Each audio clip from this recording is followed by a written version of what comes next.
Hello दोस्तों, आप सब कैसे हैं। आप सभी को शिक्षक दिवस की बहुत ढेर सारी शुभकामनाएं। आप लोगों के भी जीवन में कई सारे शिक्षक आए होंगे और सबसे जो पहला शिक्षक सभी के लाइफ में होते ही होते हैं, माता पिता होते हैं, भाई बहन, उसका जो परिवार होता है, उसका जो समाज होता है, फिर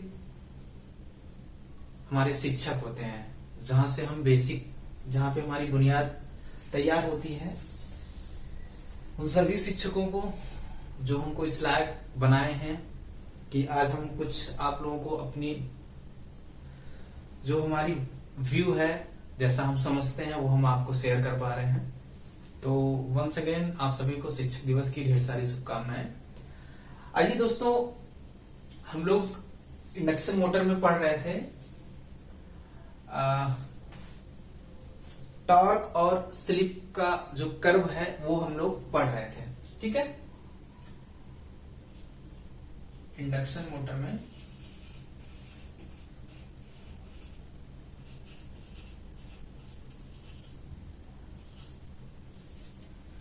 मोटर में दोस्तों हम लोग क्या पढ़ रहे थे, टॉर्क और स्लिप का कर्व पढ़ रहे थे। ठीक है,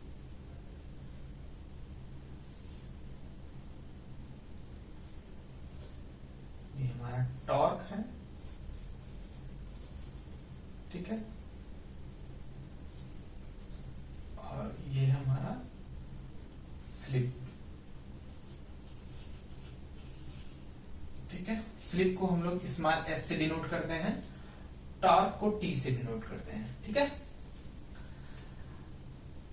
यहां स्लिप हमारी 1 है, यहां 0.8, यहां 0.6, यहां 0.4, यहां 0.2 और 0.0। ठीक है, स्लिप हमारा 1 से इधर घट रही है। ठीक है, स्लिप हमारी घट रही है, ये टॉर्क हमारा बढ़ रहा है। तो हम लोग ये जाने थे at a stand still condition, जब हमारा मोटर रुका हुआ है, जब हमारा रोटर रुका हुआ है, उस समय स्लिप का मान 1 होगा। लेकिन जब हमारा motor as a synchronous speed हो जाएगा, तब उस समय स्लिप का मान हमारा क्या हो जाएगा, 0 हो जाएगा। ठीक है, अब हम लोग ये पढ़े थे कि इंडक्शन मोटर में जो स्टार्टिंग टार्क है वो डिपेंड करता है रोटर के रेजिस्टेंस पे। दैट मीन्स रोटर का रेजिस्टेंस जितना ज्यादा होगा, हमको उतना ही ज्यादा स्टार्टिंग टॉर्क मिलेगा। ठीक है, सपोज दैट रोटर का रेजिस्टेंस R2 है, वो 4 ओम। ठीक है, R2 की वैल्यू 4 ओम है, मान के चलो यहां से ये 4 ओम यहां तक है। ठीक है, 4 ओम है, तो 4 ओम है, तो हमको स्टार्टिंग में ही टार्क इतना मिल रहा है। ये जो एरिया है, स्टार्टिंग में ही इतना टार्क लेके ही हमारा मोटर रन करेगा। ठीक है, ठीक। अब अगर R2 की वैल्यू 6 ओम हो, यहां 4 ओम है और यहां 6 ओम हो, तब हमारा टार्क ये होगा। R2 की वैल्यू अगर हम और बढ़ा दें, R2 की वैल्यू हम 8 ओम कर दें, तो सपोज दैट यहां कहीं से स्टार्ट हो जाएगा। ये हम ये देख रहे हैं कि जैसे जैसे हम रेजिस्टेंस बढ़ा रहे हैं, R2 मीन्स 2 मीन्स, जब भी हम यहाँ पे डिस्कस करेंगे, 2 मीन्स रोटर हम बोल रहे हैं। ठीक है, रोटर का 2 मीन्स सेकेंडरी वाइंडिंग, सेम ही एज ए ट्रांसफार्मर की तरह वर्क कर, मतलब induction motor as a transformer ही है। बस इसमें क्या है, जो सेकेंडरी, वहां पे सेकेंडरी वाइंडिंग फिक्स होती है, यहाँ सेकेंडरी वाइंडिंग रोटर होता है जो मूव करता है। ठीक है, तो R2 मीन्स ये रोटर का रेजिस्टेंस है। तो यहाँ हम देख रहे हैं कि जैसे जैसे रेजिस्टेंस की वैल्यू बढ़ रही है, वैसे वैसे हमको जो टॉर्क मिल रहा है वो स्टार्टिंग में ही बढ़ा हुआ मिल रहा है।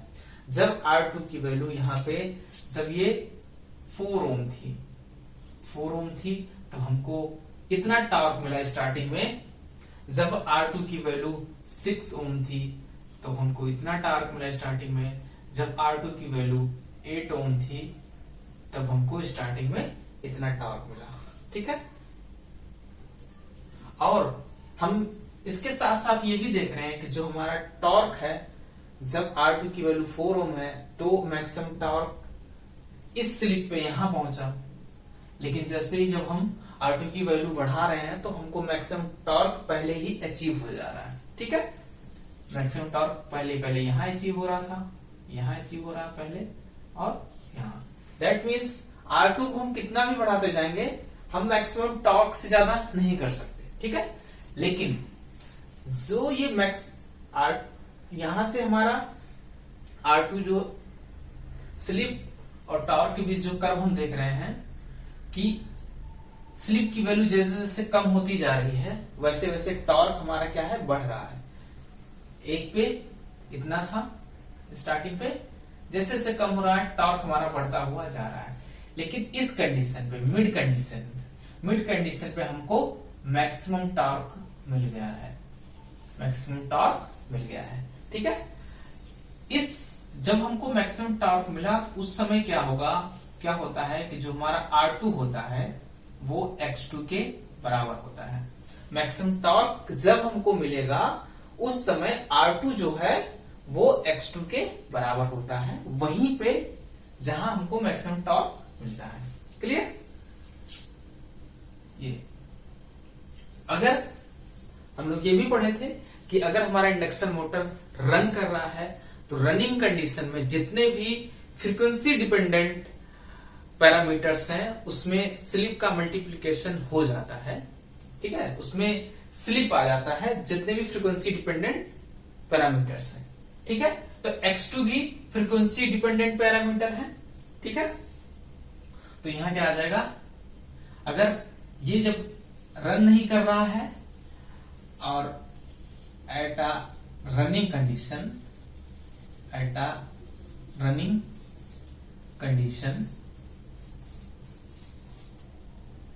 क्या होगा, R2 जो है वो SX2 के बराबर होता है।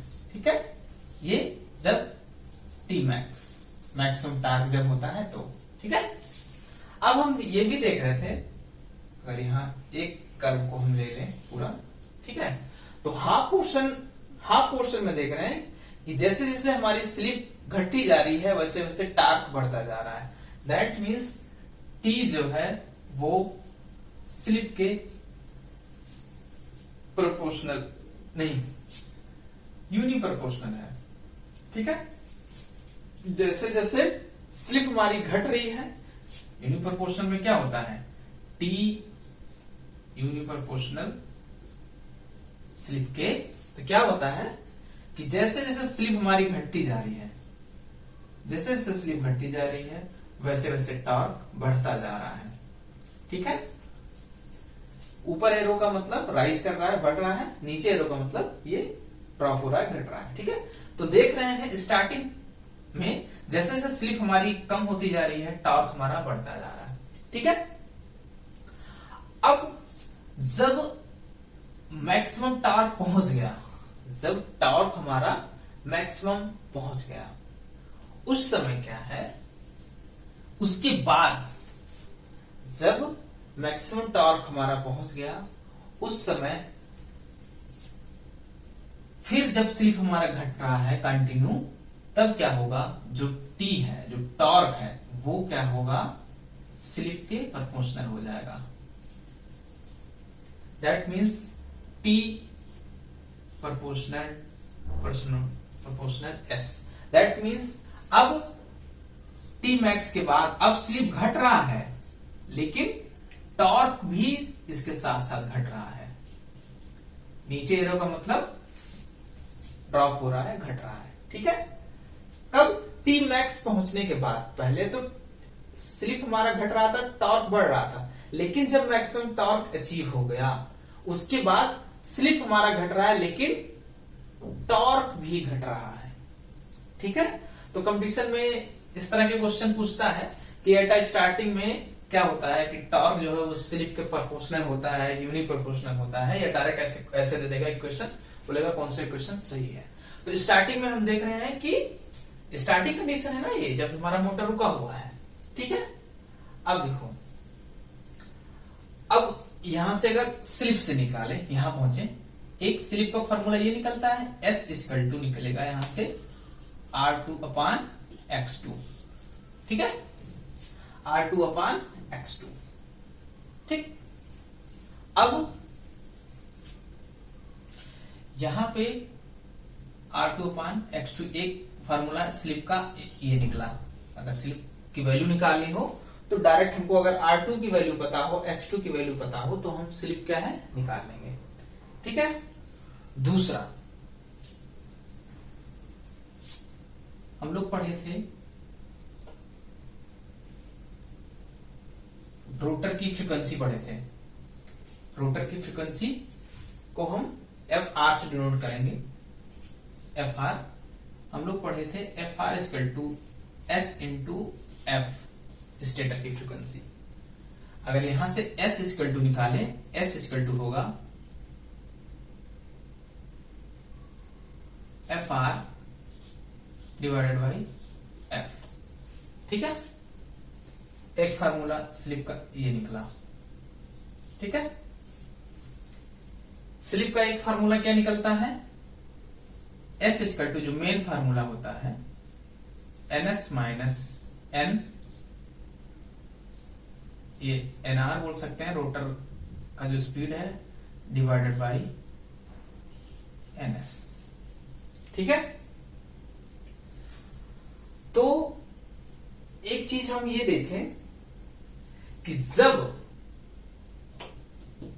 यहां स्लिप की वैल्यू 0 है, 0 मींस स्लिप एक्चुअली पे हम इससे पिछले वाले क्लास में हम बताए भी थे, स्लिप क्या है, जो हमारा स्टेटर में रोटेटिंग मैग्नेटिक फील्ड जनरेट हुआ, जो घूम रहा है सिंक्रोनस स्पीड से, NS स्पीड से, और रोटर जो घूम रहा है, तो दोनों के बीच जो डिफरेंस है दैट मींस स्लिप, ठीक है। अगर डिफरेंस कम है, इसका मतलब रोटर लगभग उसके पास पहुंच गया है, सिंक्रोनस स्पीड के पास। सिंक्रोनस स्पीड से मतलब 3000 आरपीएम अगर किसी रोटर की, हम सिंक्रोनस स्पीड भी निकालना बताए थे कि अगर कितने पोल की मोटर है तो उसकी स्पीड, सिंक्रोनस स्पीड निकालने के लिए कभी भी कंपटीशन में पूछता है, ठीक है। 2 पोल की है तो सिंक्रोनस स्पीड क्या आएगा, और 4 पोल की अगर इंडक्शन मोटर है तब सिंक्रोनस स्पीड क्या आएगा, 6 पोल की है जो भी, तो उस हिसाब से उसकी स्पीड आती है, ठीक है। तो अगर 1500 आरपीएम का हमारा इंडक्शन मोटर है, 1500 आरपीएम का इंडक्शन मोटर है, दैट मींस 1500 आरपीएम उसकी सिंक्रोनस स्पीड है अगर, तो हमारा जो रोटर है लगभग अगर 1500 आरपीएम के आसपास वो भी घूम रहा है, दैट मींस तब उनके बीच डिफरेंस कम है, दैट मींस स्लिप की वैल्यू जो है लेस है। दैट मींस उस समय लगभग यहां पे हमारा जो मोटर है लगभग यहां पे है, यहां पे रन कर रहा है, दैट मींस यहां पे देखो 0.2 है या 0.0 है। 0.0 का मीन्स है कि जो NR है वो लगभग बराबर है NS के। NR जो है वो लगभग बराबर है NS के। तो जब हमारा मोटर स्टार्ट हुआ, जब हमारा इंडक्शन मोटर स्टार्ट हुआ, उस पर हम कोई लोड नहीं डाले तो मोटर हमारा, क्योंकि लोड डालेंगे तो रोटर क्या है थोड़ा सा स्लो जरूर चलेगा, उसको लोड पड़ेगा तो थोड़ा सा उसकी स्पीड स्लो होगी। लेकिन जब लोड नहीं डाले हैं, ये at a no load condition, at a no load condition, no load condition पे NR लगभग NS के बराबर है। उस समय जो हमारा टॉर्क है वो हम देख रहे हैं कि किसके बराबर है, T प्रोपोर्शनल S के। जब हमारा लगभग NR इक्वल टू NS के बराबर है, मतलब नो लोड कंडीशन में उस समय जो टॉर्क है वो स्लिप के प्रोपोर्शनल है। लेकिन जब इंडक्शन मोटर पे लोड दे दिया जाए, लोड दे दिया जाएगा तो क्या होगा, स्लिप थोड़ा बढ़ जाएगी। लोड दे दिया जाएगा तो स्लिप क्या है, बढ़ जाएगी। at a load condition. At a load condition, जब लोड दे दिया जाएगा तो क्या है, ns काफी बड़ा होगा nr से। दैट मीन्स जो सिंक्रोनस स्पीड है वो बहुत अधिक होगा nr से। यहां क्या था, लगभग बराबर था, इसीलिए t प्रोपोर्शनल s काम कर रहा था। यहाँ पे हम देख रहे थे कि जब स्लिप हमारा कम हो रहा था तो टॉर्क भी कम हो रहा था, लेकिन जब लोड दे दिए, लोड कंडीशन पे क्या होगा, हमारा रोटर जो है वो थोड़ा स्लो स्पीड से चलेगा। दैट मीन्स एनआर कम हो जाएगा, एनआर कम हो जाएगा काफी टाइम्स एनएस से। इस टाइम जो हमारा टॉर्क है वो हम लोग ऊपर देख ही रहे हैं, वो काम कर रहा है यूनिप्रोपोर्शनल स्लिप के। ठीक है, ये इंपॉर्टेंट ये फार्मूले हैं, बहुत इंपॉर्टेंट से कर्व्स हैं, इससे भी रिलेटेड क्वेश्चन कुछ ना कुछ पूछ ही लेता है। ठीक है, ये हमारा जो कर्व है इसको हम बोलते हैं टॉर्क स्लिप कर्व। ठीक है, आप लोग इसको नोट कर लीजिए। ठीक है, और इसका जो इंपॉर्टेंट है कि स्टार्टिंग में टॉर्क स्लिप के प्रोपोर्शनल है, यूनिप्रोपोर्शनल है, या at a standard still condition pay slip की वैल्यू क्या होगी, जब हमारा इंडक्शन मोटर लगभग सिंक्रोनस स्पीड के बराबर चल रहा है उस समय स्लिप की वैल्यू क्या होगी, अगर बराबर है तो स्लिप की वैल्यू क्या होगी। एक क्वेश्चन ये बनता है कि when a induction motor runs at a synchronous speed, तब स्लिप की वैल्यू क्या होगी। ठीक है, तो उस समय अगर ये इतना हम मिटा दे रहे हैं अभी, ठीक है, ये इतना हम मिटा दे रहे हैं।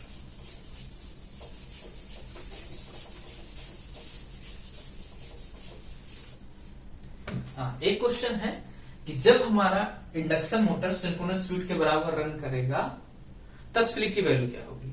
ठीक है, तो स्लिप का फॉर्मूला अभी देखें, ये क्या है, S equal to NS minus NR divided by NS। अब NR बोल रहा है कि जो ये रोटर की स्पीड है वो NS के बराबर है, तो that means S equal to क्या होगा, NS माइनस NS, यहां भी NS आ जाएगा, डिवाइडेड बाई NS। तो NS में से NS घटाएंगे तो बचेगा ऊपर 0 divided by NS, that means 0। उस समय स्लिप क्या होगा, 0 होगा, जो कि यहां लिखा गया है 0.0 का मतलब यहां पे जो हमारा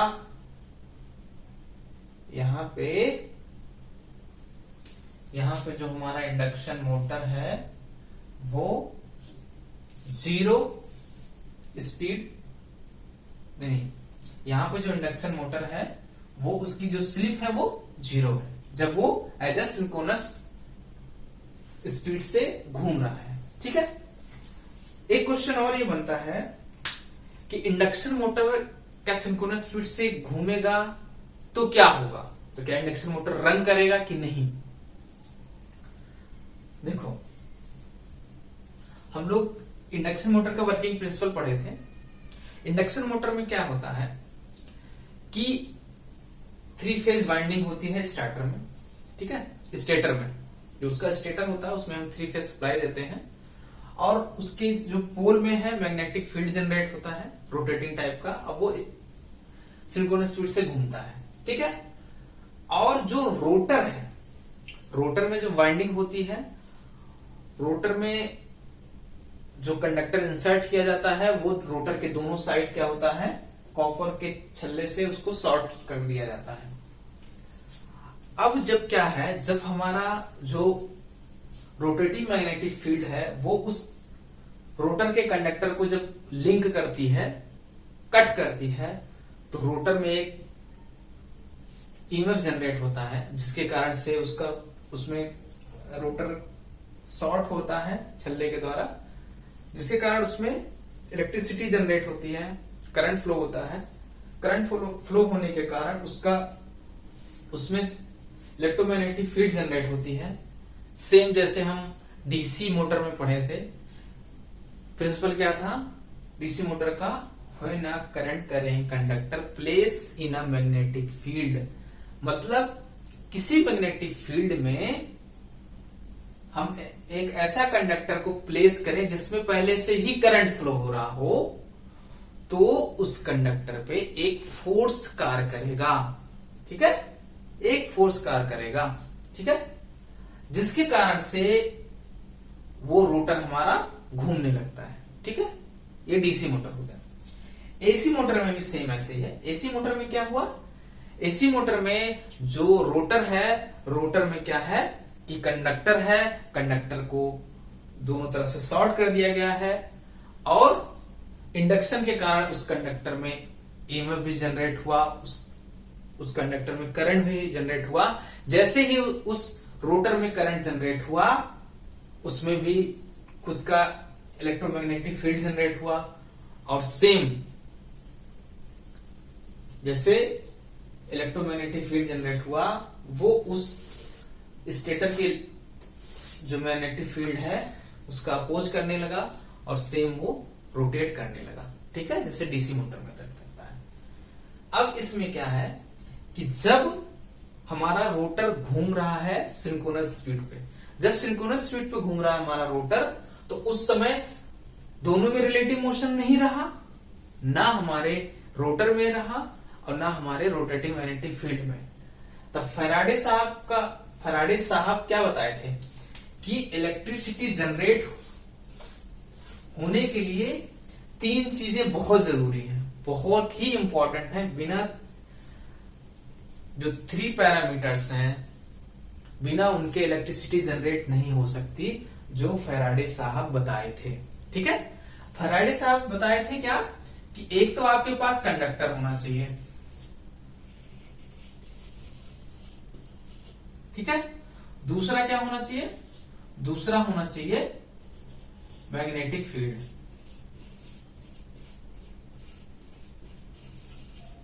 ठीक है। तीसरा बोले थे फैराडे साहब रिलेटिव मोशन,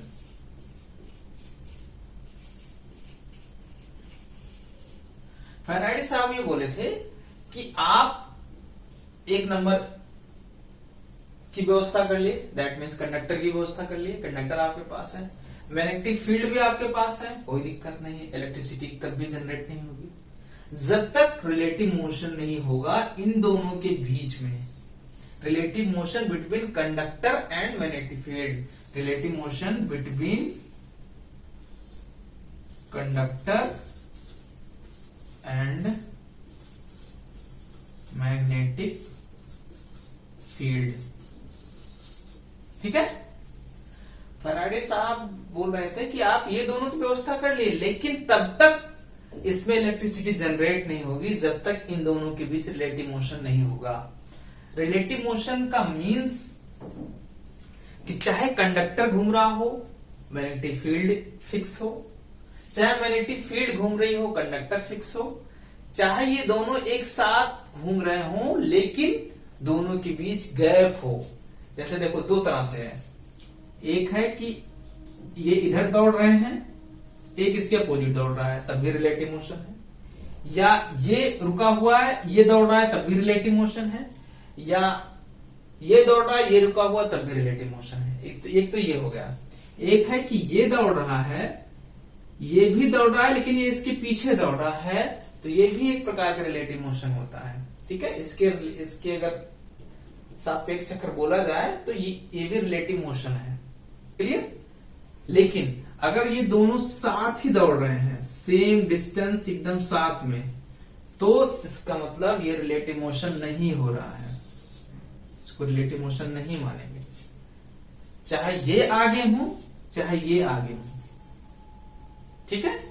लेकिन दोनों साथ में ना दौड़े, ठीक है, चाहे ये आगे दौड़े ये पीछे हो, चाहे ये आगे दौड़े ये पीछे हो, या ये एक दूसरे का अपोजिट दौड़े, ये सारा रिलेटिव मोशन होगा। लेकिन अगर दोनों साथ में दौड़े दैट मीन रिलेटिव मोशन, यहां पे अगर बोला जाए तो रिलेटिव मोशन 0 है, रिलेटिव मोशन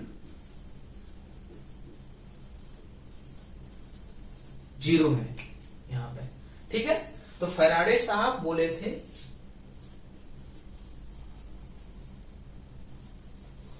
ठीक है, फैराडे साहब ये बोले थे आपके पास ये तीन चीजें होनी चाहिए फिर आप इलेक्ट्रिसिटी जनरेट कर लेंगे। क्लियर। अब देखो, जब हमारा इंडक्शन मोटर का जो रोटर है वो रोटेटिंग मैग्नेटिक फील्ड के स्पीड के बराबर घूम रहा है, दैट मीन्स उन दोनों के बीच अब रिलेटिव मोशन रहा ही नहीं। जब रिलेटिव मोशन नहीं रहा तो जो रोटर में ईएमएफ जनरेट होता था, जो रोटर में करंट जनरेट होता था, वो जीरो हो जाएगा। ठीक है, रोटर में जो करंट जनरेट हो रहा था, रोटर में जो ईएमएफ जनरेट हो रहा था, वो जीरो हो जाएगा। जीरो हो जाएगा दैट मीन्स टॉर्क हम लोग पढ़े थे। ठीक है, टॉर्क में डीसी में हम बताए थे कि टॉर्क प्रोपोर्शन होता है आर्मेचर करंट इनटू फ्लक्स पर पोल। ये डीसी मशीन में हम बताए थे, डीसी मोटर में। ठीक है, एसी मोटर में भी हम बताए थे कि टॉर्क जो है वो किसके है, I2 फाई cos फाई 2। ठीक है,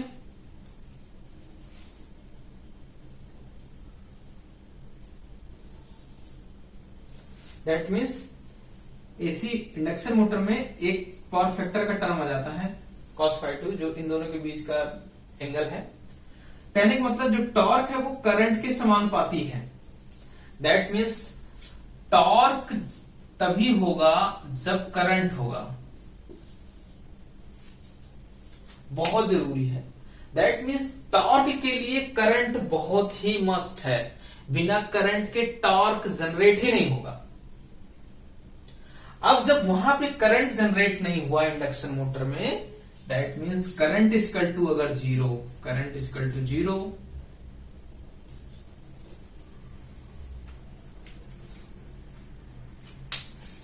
इसको हम थोड़ा मिटा दे रहे हैं, आप लोग अगर लिख लिए हो तो।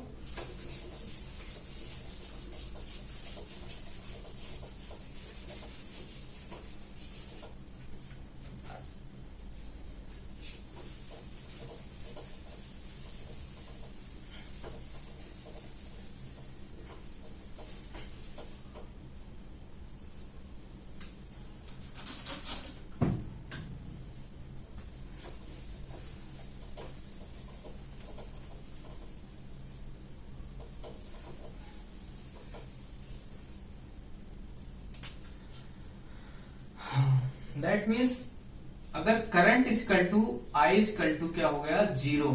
आई इक्वल टू अगर जीरो हो गया तो टॉर्क इक्वल टू क्या हो जाएगा, जीरो।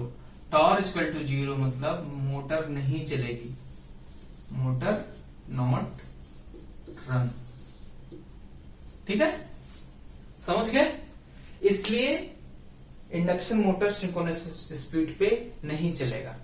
ठीक है, आप लोग इसको नोट कर लीजिए, फिर हम लोग पढ़ते हैं स्लिप, टॉर्क और स्पीड का ग्राफ। ठीक है, टॉर्क और स्पीड का ग्राफ इसी में बता देते हैं, इसको मिटा के इसी में बता दे रहे हैं आपको।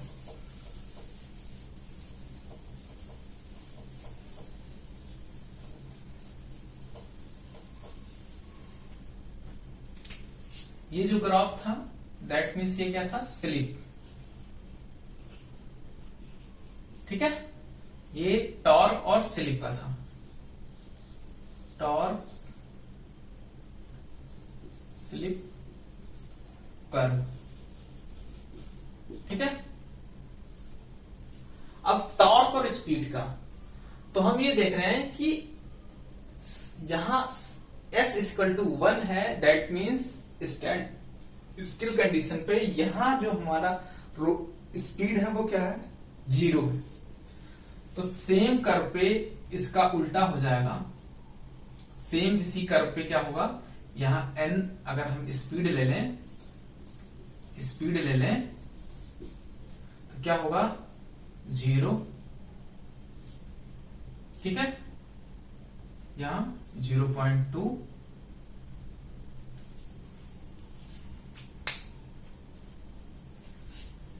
नीचे ही बताएं।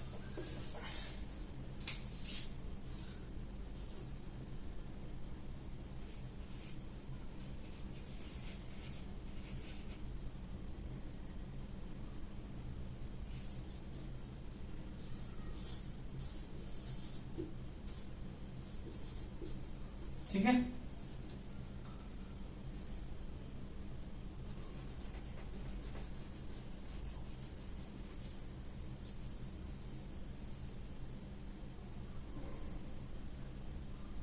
जब स्लिप इक्वल टू 1 था, दैट मीन्स यहाँ पे 0 होगा स्पीड, यहाँ जो होगा 0.2, यहाँ 0.4, 0.6, 0.8 और 1। ठीक है,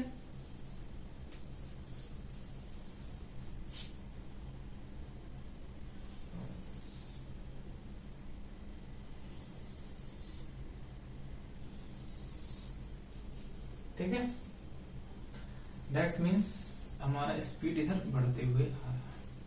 ठीक है, जब s इक्वल टू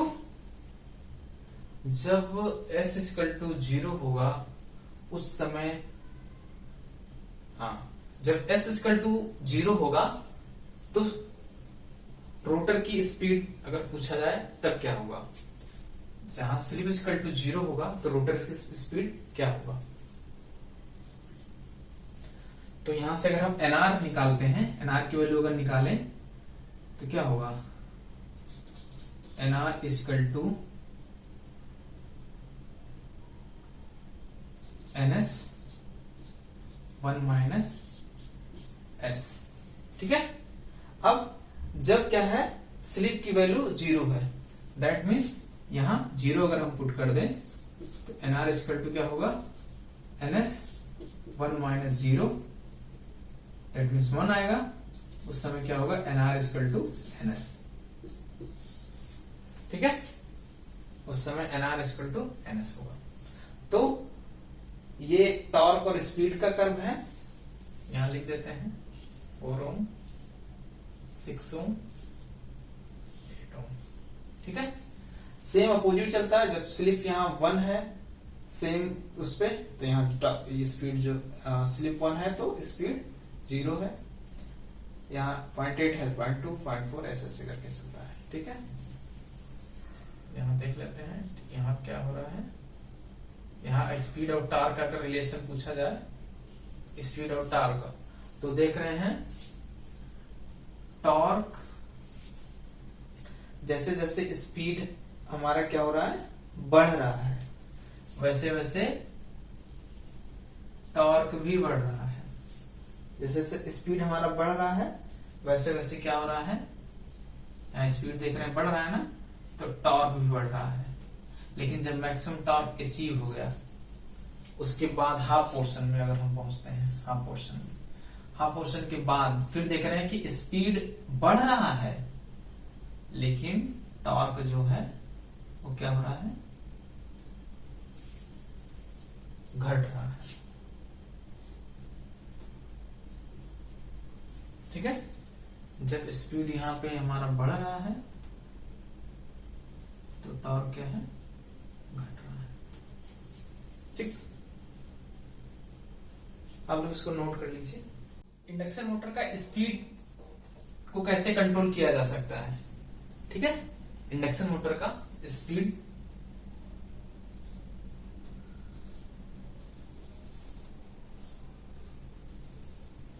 ठीक है, स्पीड का जो फॉर्मूला इंडक्शन मोटर में हम लोग पढ़े हैं वो क्या है, ns इक्वल टू है 120 F/P। ठीक है, दूसरा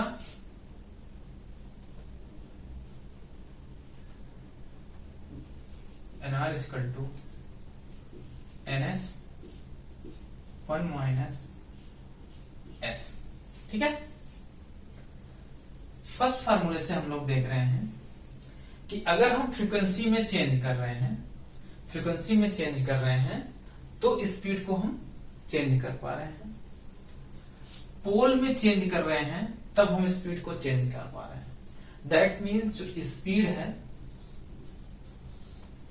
स्पीड है वो फ्रीक्वेंसी के प्रोपोर्शनल है। अब देखो फ्रीक्वेंसी के प्रोपोर्शनल तो है, लेकिन जो इंडिया में फ्रीक्वेंसी है, जो इंडिया में रेटेड फ्रीक्वेंसी है वो कितने हर्ट्ज की होती है? इंडिया में जो फ्रीक्वेंसी यूज होती है वो होती है 50 हर्ट्ज की, ठीक है, 50 हर्ट्ज की फ्रीक्वेंसी यूज होती है।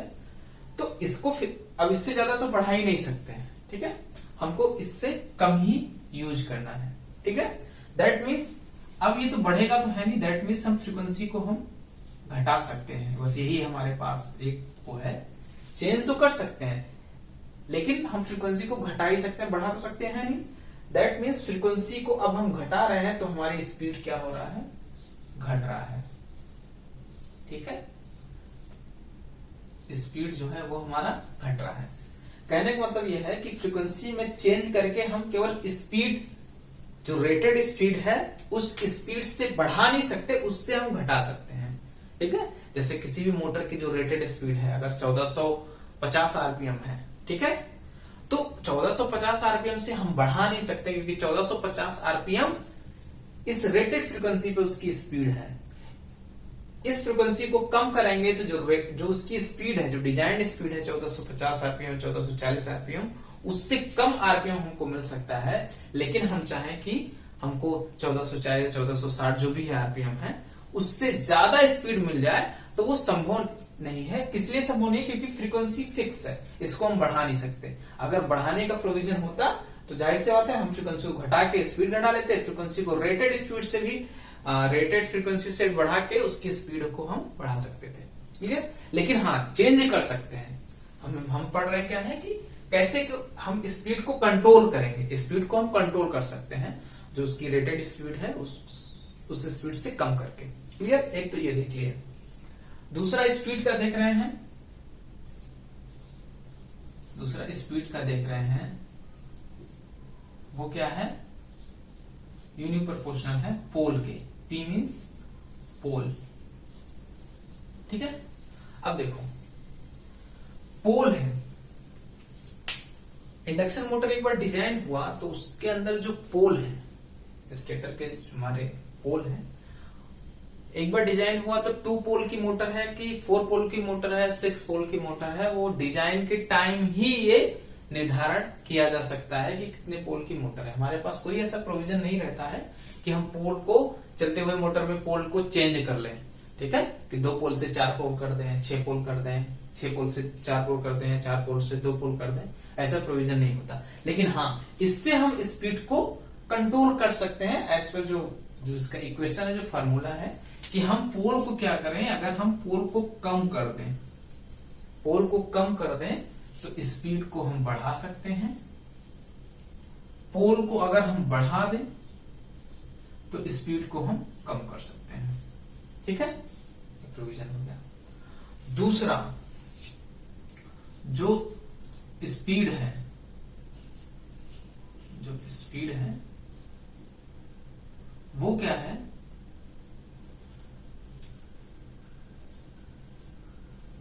स्लिप के यूनिप्रोपोर्शनल। दैट मीन्स स्लिप को बढ़ाएंगे, स्लिप को बढ़ाएंगे तो स्पीड क्या होगा?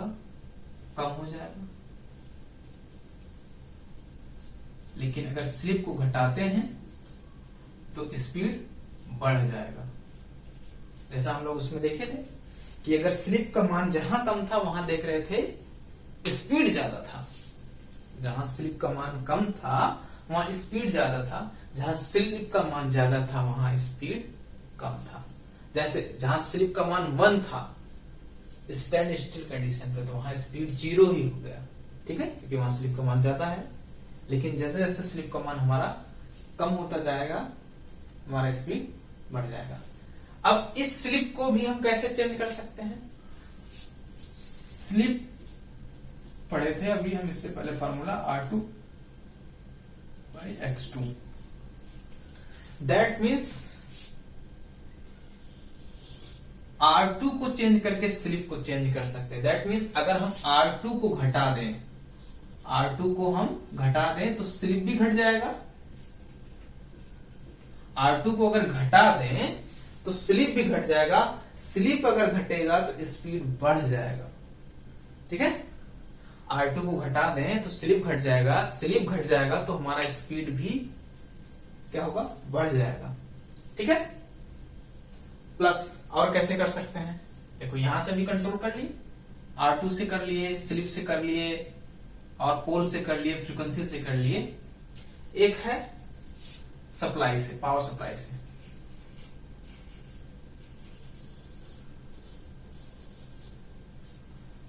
पावर सप्लाई जो वोल्टेज है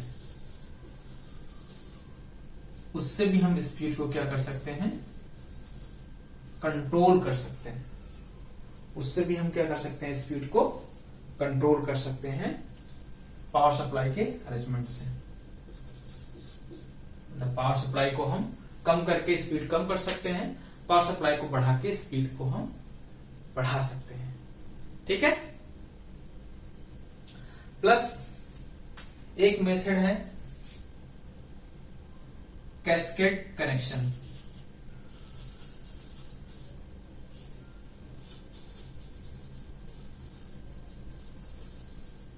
कैस्केड कनेक्शन से भी हम स्पीड जो है वेरी करा सकते हैं।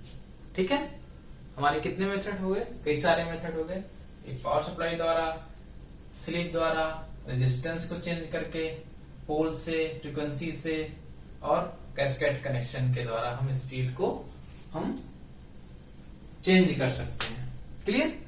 दूसरा इसमें सबसे इंपॉर्टेंट एक क्वेश्चन आता है, कई बार पूछा गया है, और वो इवन चाहे डीसी मोटर हो चाहे एसी मोटर हो, अक्सर वो क्वेश्चन पूछा जाता है, और कॉन्सेप्ट क्लियर ना होने के कारण हम वो क्वेश्चन जो बहुत इजी रहता है, 1 नंबर का आता है, हम 1 नंबर से रह जाते हैं।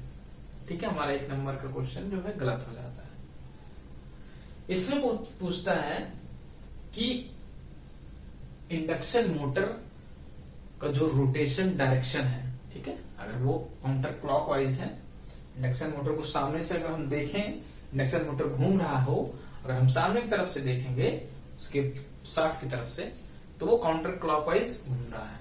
ठीक है, या एंटी क्लॉकवाइज घूम रहा है, जैसा भी वो घूम रहा हो, तो उसका डायरेक्शन कैसे चेंज करेंगे इंडक्शन मोटर का, ये हम भी मिटा दे रहे हैं।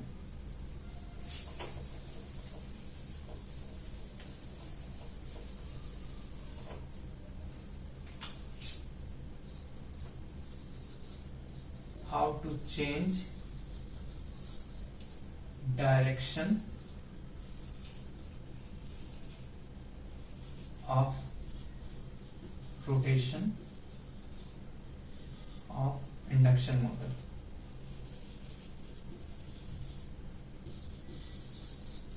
ठीक है, इंडक्शन मोटर का डायरेक्शन हम कैसे चेंज करेंगे, तो देखो एकदम ध्यान से सुनना।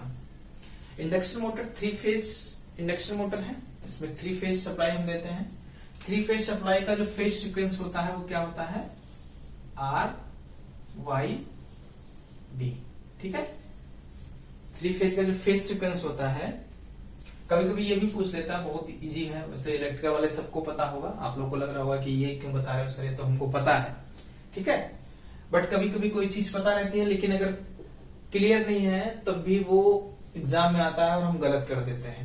ठीक है, कभी कभी मतलब पता रहता है, ऐसा नहीं है, कभी कभी हम जल्दबाजी में गलत कर देते हैं। तो जो फेज सीक्वेंस होता है, कभी कभी ये भी पूछ लेता है कि फेज सीक्वेंस क्या होता है, सही फेज सीक्वेंस क्या रहता है। ठीक है, जो फेज सीक्वेंस होता है वो RYB होता है। ठीक है, अब RYB के अकॉर्डिंग हमारा इंडक्शन मोटर रन कर रहा है, हमें इसका क्या है, डायरेक्शन चेंज करना है। तो डायरेक्शन चेंज करने के लिए ये जो 3 फेज आ रहे हैं RYB, इनमें किसी 2 के कनेक्शन, जो 3 कनेक्शन आ रहे हैं ना RYB, इनमें किन्हीं 2 के कनेक्शन आपस में चेंज कर दिए जाएं अगर, तो उसका डायरेक्शन चेंज हो जाएगा। दैट मीन्स RYB है तो Y या B का कनेक्शन, Y या B का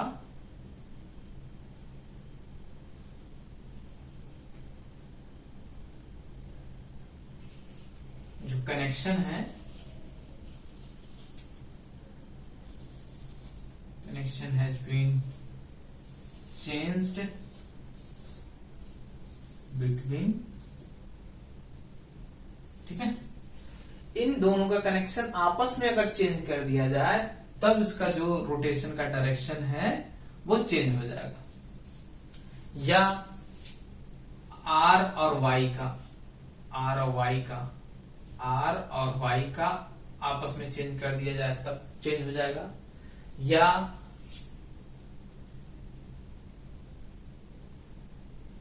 आर और बी का,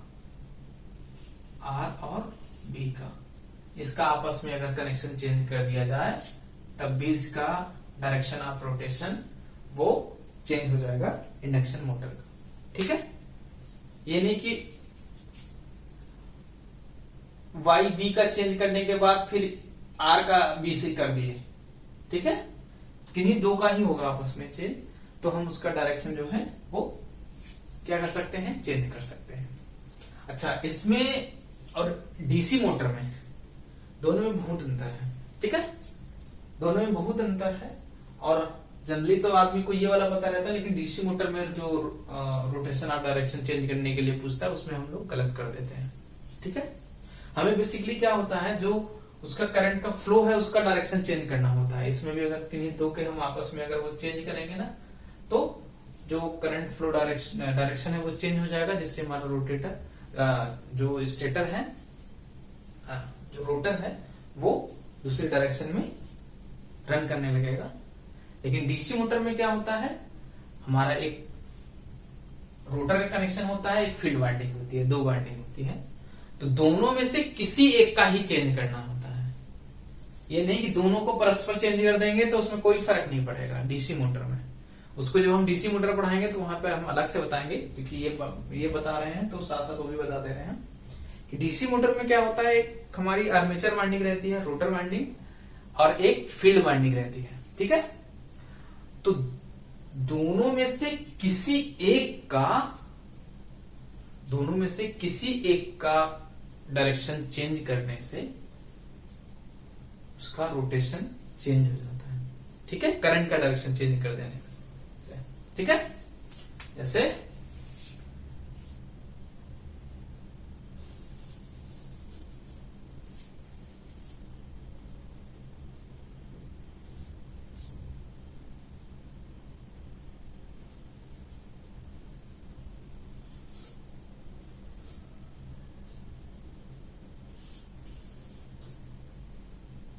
जैसे डीसी,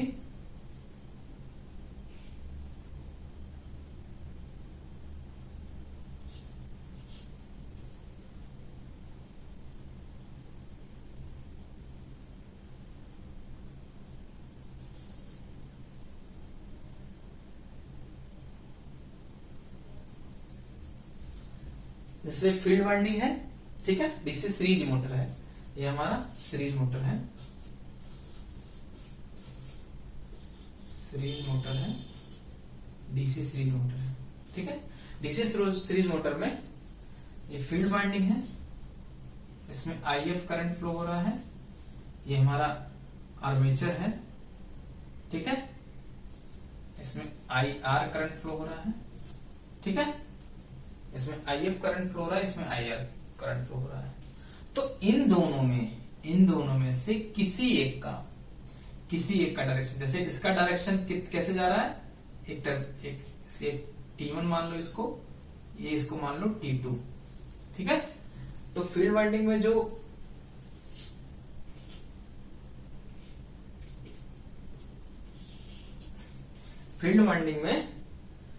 करंट जा रहा है वो T1 से जा रहा है, T2 से बाहर निकल रहा है।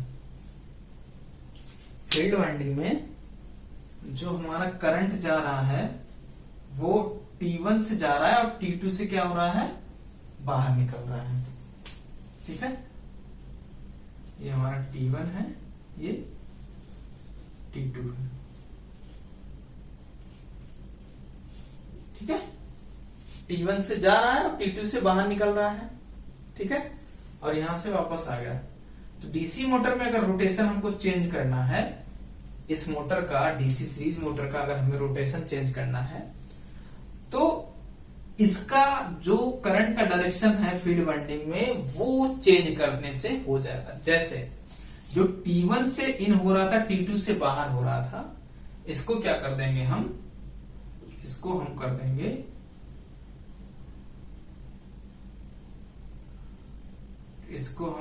देंगे T2 से इन,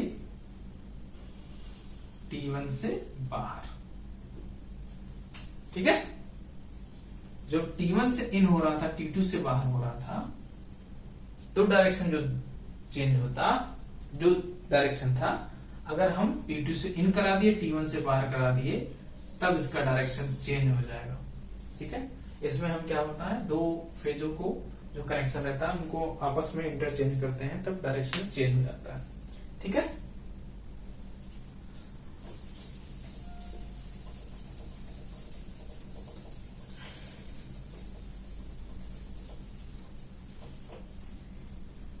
एक बहुत बार पूछा है, स्लिप की वैल्यू पूछा है। Slip value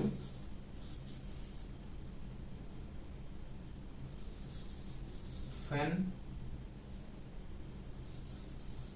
working as a motor। ठीक है, जब हमारा induction motor as a motor work कर रहा है, ठीक है, तब स्लिप की वैल्यू क्या होगी।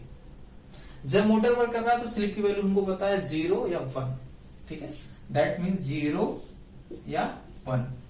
ये बहुत इंपॉर्टेंट है, कई बार पूछा गया है, ये तो आपको पता होगा 0 या 1 होगा, या हम करके भी देखें, अभी ग्राफ भी बनाए थे वहां भी देख रहे थे 1 था 0 था।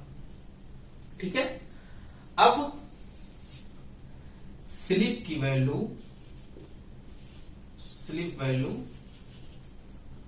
व्हेन इंडक्शन मोटर, यहां आएगा इंडक्शन मोटर, इंडक्शन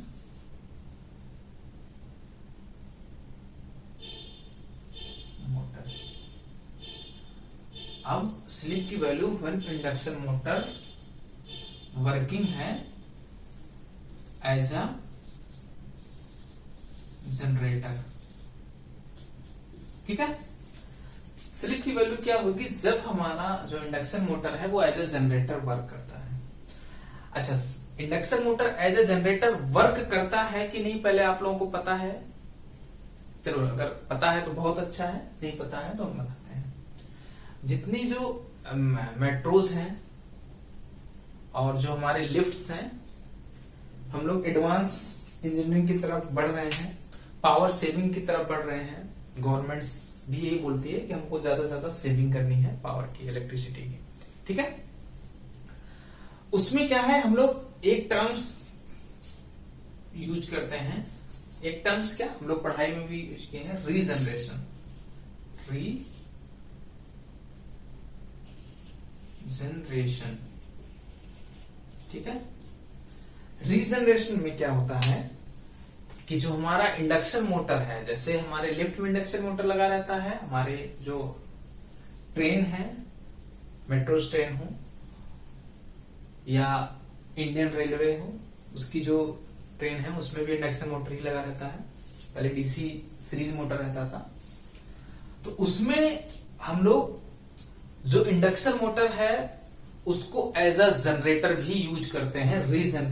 रीजनरेटिव जब ब्रेकिंग यूज होता है, या उसको जब हम लोग रीजनरेटिव की तरह वर्क जब करवाते हैं इंडक्शन मोटर को, तो इंडक्शन मोटर हमारा एज अ जनरेटर वर्क करता है। ठीक है, प्लस इंडक्शन मोटर का एक पूछता है कि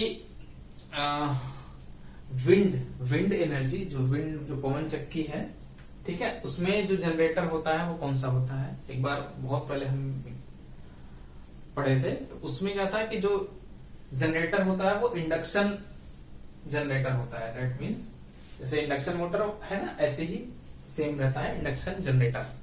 ठीक है, वहां पर जो यूज होता है पवन चक्की में। ठीक है, विंड पावर प्लांट में। अब स्लिप की वैल्यू पूछ रहा है जब ये एज ए जनरेटर वर्क करेगा तब।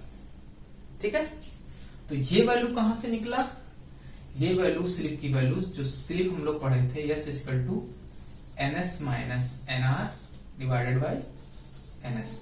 ठीक है, तो यहां से देख रहे थे जब NR इक्वल टू क्या हो जा रहा था, NS हो जा रहा था, तब 0 हो जा रहा था हमारा slip. NR equal to NS तब क्या हो रहा था, 0 हो जा रहा था स्लिप। और जब NR इक्वल टू 0 हो जाता था तब जो हमारा स्लिप है वो 1 होता था। ठीक है, तो 0 1 तो यहां से आ गया, लेकिन एज अ जनरेटर जब ये वर्क करेगा तो हमारा जो स्लिप है, जो हमारा स्लिप है, अगर यहां से हम देखें, यहां से हम देख रहे हैं कि ऐसा जनरेटर ये तब वर्क करेगा जब ये जो NR है, जब ये हमारा जो NR है इसकी वैल्यू NS से ज्यादा हो जाए। मतलब जो हमारा रोटर है, मतलब जो हमारा रोटर है वो क्या हो जाए, सिंक्रोनस स्पीड से ज्यादा हो जाए। जैसे जो हमारा NR है जब ये ज्यादा हो जाएगा तो ज्यादा में से जब कम वाला घटेगा तो जो बड़ा वाला है उससे उसी का आएगा। दैट मीन्स -1 हो जाएगा, या क्या होगा, -1 या फिर 0 होगा या -1 होगा। तो -1 तो यहां से आ जाएगा, क्योंकि यहाँ पे अगर NR की वैल्यू ज्यादा हो जाएगा, ये बड़ा हो जाएगा, तो बड़ा में से छोटा घटेगा, लेकिन चिन्ह हमेशा बड़े का आता है, तो ऊपर जो वैल्यू आएगी वो माइनस आएगी। तो -1 हो जाए या 0। तो ऐसे जब जनरेटर वर्क करेगा तो स्लिप की वैल्यू क्या है, 0 to -1 होगी। लेकिन जब हमारा ये induction motor as a motor work कर रहा है तो 0 to 1 होगी। अब स्लिप की वैल्यू एक जगह और चेंज होती है। स्लिप वैल्यू ये ब्रेकिंग में यूज, जब ब्रेकिंग में यूज होगा तो ब्रेकिंग टाइम पे जब ये जनरेशन कर रहा है उस समय स्लिप की वैल्यू क्या होगी, जब ये एज अ मोटर वर्क कर रहा है तब स्लिप की वैल्यू क्या होगी, जब ये ब्रेक लगा रहा है उस समय स्लिप की वैल्यू क्या होगी। तो ब्रेक में क्या है, इंडक्शन मोटर में प्लगिंग ब्रेक यूज होता है। ठीक है, प्लगिंग में क्या होता है कि जितने स्पीड से हमारा रोटर घूम रहा है सेम स्पीड से उसमें दूसरी तरफ से सप्लाई हम प्रोवाइड करते हैं। तो वो क्या है कि जैसे ये माइनस है तो ये भी ऐसा सिंक्रोनस स्पीड से ही घुमा देते हैं अपोजिट टाइप में। ठीक है, अपोजिट का मतलब क्या है कि एक बार वो करंट ले रहा है, ठीक है, उसका जैसे डायरेक्शन ही चेंज कर देते हैं। ठीक है, तो जो स्लिप की वैल्यू है वो 2 हो जाती है और 1, 2 से 1 मतलब ये ऐड हो जाता है। इस समय जो S होगा वो NS plus NS divided by NS। That means NR जो होता है वो NS के बराबर हो जाता है और पॉजिटिव हो जाएगा ये। ठीक है, NS के बराबर भी होगा लेकिन पॉजिटिव हो जाएगा, उससे और ज्यादा पावरफुल हो जाएगा। तो NS NS क्या हो जाएगा, 2NS, S equal to 2NS divided by NS, NS NS cut जाएगा, दैट मींस 2 या 1। ठीक है, तो ये बहुत इंपॉर्टेंट है, इससे भी कई बार क्वेश्चन में पूछा है कि जब हमारा इंडक्शन मोटर की तरह वर्क कर रहा है तो स्लिप की वैल्यू क्या होगी, तो 0 to 1। स्लिप की वैल्यू क्या होगी जब वो एज ए जनरेटर काम करेगा तब 0 to -1। स्लिप की वैल्यू उस समय कब होगी जब वो ब्रेकिंग की तरह यूज होगा, ब्रेकिंग में तो क्या होगा, स्लिप की वैल्यू 2 से लेके 1 तक। ठीक है, 1 कब होगा, 1 तब हो जाएगा कि जब ब्रेक लगा तो 2 हुआ, जब प्रॉपर हो गया तो NR 0 हो जाएगा, तो NR की वैल्यू 0 रखते ही NS से NS कट जाएगा, उस समय हमारा क्या हो जाएगा, 0 आ जाएगा। ठीक है, एनआर की वैल्यू 0 रखते ही एनएस से एनएस कट जाएगा, 1 आएगा यहाँ पे 0 तो तब आ रहा है जब क्या हो रहा है, ये बराबर हो जाएगा, तब यहाँ 0 आएगा। ठीक है, तो 2 to 1 ब्रेकिंग टाइम में, जनरेशन टाइम में 0 से -1, और ब्रेकिंग टाइम में क्या होगा 0 to 1। ठीक है, और ये 0 यहां कब हो रहा है कि पहले तो हमारा इंडक्शन मोटर सिंक्रोनस स्पीड के बराबर हुआ, जैसे बराबर हुआ यहाँ ns हुआ, ns से -ns घटा, फिर 0 आ गया। लेकिन अब इसको एज ए जनरेटर वर्क करना है तो nr की जो स्पीड होगी वो ns से ज्यादा होगी, तुरंत क्या होगा, ये बड़ा हो जाएगा, बड़ा में से छोटा वाला घटेगा, लेकिन चिन्ह बड़े वाला आएगा तो -1 हो जाएगा। ठीक है, -1 हो जाएगा। ठीक है, दैट मीन्स ये 2 टाइम्स हो जाएगा, 2ns - ns, तो -1ns divided by ns, ns से ns कट जाएगा, 1 आ जाएगा। ठीक है, 2 इस तरह से आएगा क्योंकि ये बराबर भी होगा लेकिन ऐड हो जाएगा, अपोजिट डायरेक्शन में एकदम भाग जाता है। अपोजिट डायरेक्शन में जैसे जाएगा तो ये नेगेटिव पॉजिटिव हो जाएगा, तो 2ns बटे ns, तो यहाँ 2 आ जाएगा। 1 तो तब होगा कि जब हमारा इंडक्शन मोटर रुक गया, रोटर हमारा रुक गया, उस समय होगा। ठीक है, इंपॉर्टेंट है, इस तरह के क्वेश्चन कई बार पूछे भी गए हैं। ठीक है, आप लोग इसको नोट डाउन कर लीजिए।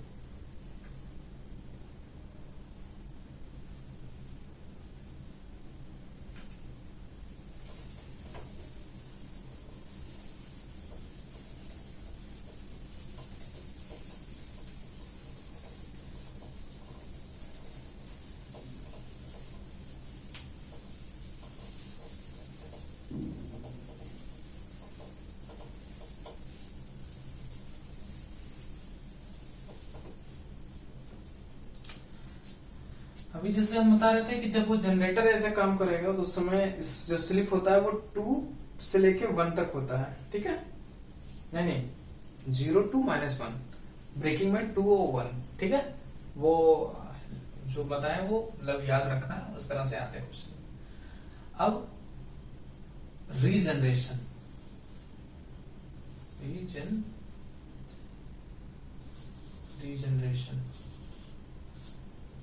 जब हमारा induction motor as a generator work कर रहा है। ठीक है, हमको पता है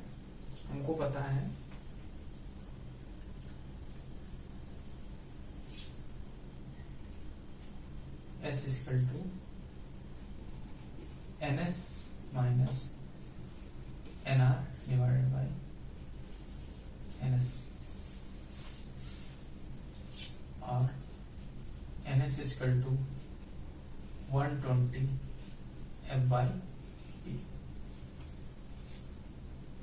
अब क्या होगा, रीजनरेशन तभी संभव होगा जब nr बड़ा हो, किससे, ns से। जब nr बड़ा होगा ns से, जब nr बड़ा होगा ns से, तब रीजनरेटिंग ब्रेकिंग तब रीजनरेशन होगा, तब ये हमारा जो induction motor as a generator work करेगा। तो nr अगर बड़ा होगा ns से, तो 2 कंडीशन है। जब हमारी ट्रेन, कभी कभी क्या होता है कि जो हमारे ट्रैक है वो ऐसा तो है नहीं कि पूरे ऊपर पहाड़ से नीचे आ रहे हैं तो क्या है, स्पीड बहुत ज्यादा हो जाएगी। ऐसा तो ट्रैक कभी इतना ज्यादा हाइट पे होगा नहीं, और होगा तो एक बार चलो नीचे आ गया, लेकिन ऊपर जाते वक्त तो जनरेशन में कुछ नहीं होगा। तो हम जनरली जनरेशन कैसे कर सकते हैं, हम क्या करते हैं, जैसे जो हमारी ट्रेन है, ट्रैक है, जैसे एक ट्रैक ये है, जो मेट्रो में, कई सारे मेट्रो में रीजनरेशन जो यूज करते हैं, ट्रैक है हमारा ये। ठीक है, जब मेट्रो थोड़ा ढलान की तरफ चलती है, ठीक है, उस समय क्या होता है, जब हम ब्रेकिंग यूज करते हैं, ठीक है, एज ए ब्रेकिंग टाइम में। ब्रेकिंग टाइम में क्या करते हैं हम, उस समय जब हमारी मेट्रो चल रही है, जब हमको ब्रेक लगाना है, उस समय स्पीड ज्यादा है, दैट मीन्स ns से तो कम ही है, लेकिन स्पीड उस समय हाई रहती है, खूब तेज चल रही है। ठीक है, खूब तेज चल रही है तो स्पीड हाई है। अब हम क्या करते हैं कि ये तो हाई है, इसमें कुछ नहीं करते हैं। इसमें क्या करेंगे, हम क्या करते हैं, इस ns को ही क्या करते हैं, घटा देते हैं। देखो दो चीज है, या तो इसको बढ़ा दो, या तो ये रहने दो, जो भी चल रहा है इसको घटा दो। तो जनरली क्या है, ये बड़ा होगा तो जनरेशन होगा, दैट मीन्स 0 to -1 होना चाहिए ना, जनरेशन तब होगा। तो या इसको बढ़ा दो या इसको घटा दो।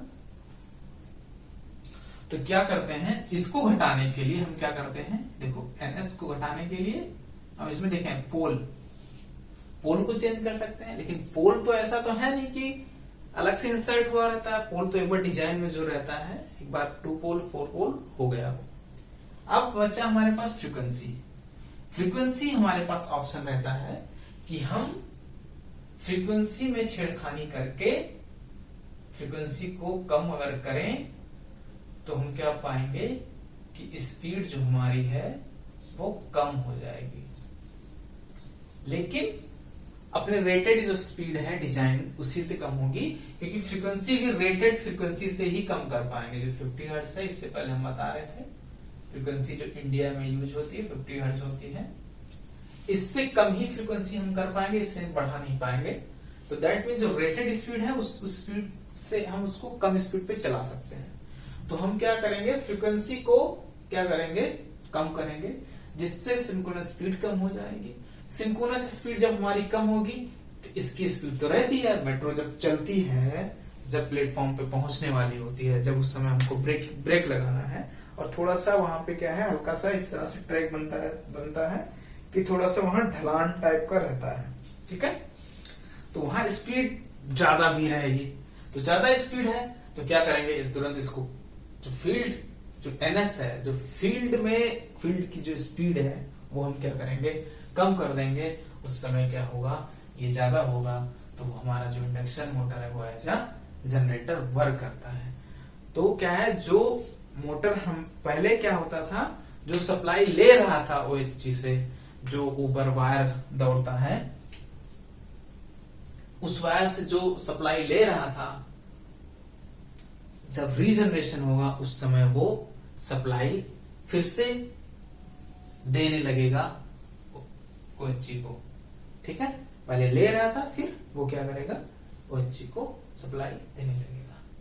ठीक है, तो रीजनरेशन ऐसे ही होता है, क्योंकि यहाँ पे ऐसा तो है नहीं कि हम डायरेक्ट क्या करें, एक बार ट्रेन को ऊपर से नीचे लेके जाएं, ऐसा तो है नहीं।